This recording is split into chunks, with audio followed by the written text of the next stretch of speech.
Political violence in Venezuela left at least 5 people dead over the weekend.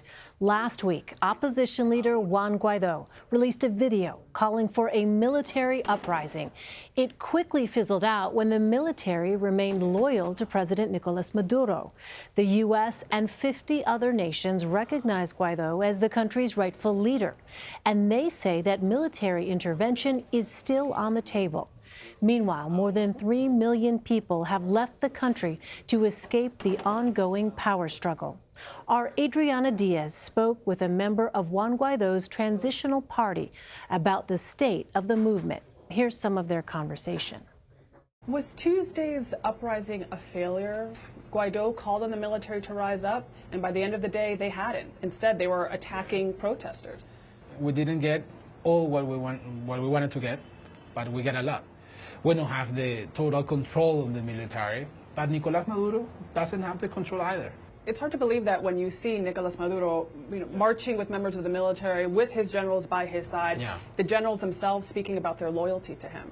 It seems that Nicolás Maduro has control of the military. As I mentioned, that happens in every dictatorship. I mean, in every single dictatorship, the military shows up until the last day. Until the last day. Does the opposition's movement have the same energy that it did earlier this week? Because we have more. You have more. You may have witnessed, the great demonstration of support of Venezuelan people in 97 protests 2 days ago. In a week or tomorrow, today we will have some demonstrations. In a week we will have more, and in 2 weeks, if we haven't done this, we will demonstrate. We have this huge support of the international community. We have this huge support of Venezuelan people. The military are not happy with the system. The public workers are not happy with the system. So we are really close. This is not viable. We are not used to live like that. The United States in the past has said that it is committed to seeing a transition of power. Would you want military intervention from the U.S. here in Venezuela? No one in Venezuela wants an intervention of any country in our territory. I want a democratic, free, independent Venezuela, peaceful Venezuela. I don't want a war in Venezuela. But I don't know if that is going to be necessary. And as any war, I don't wish that. And I want to find a political way out of Nicolás Maduro.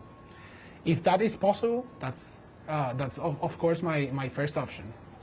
But what we won't do is to stand a dictatorship for 20 more years.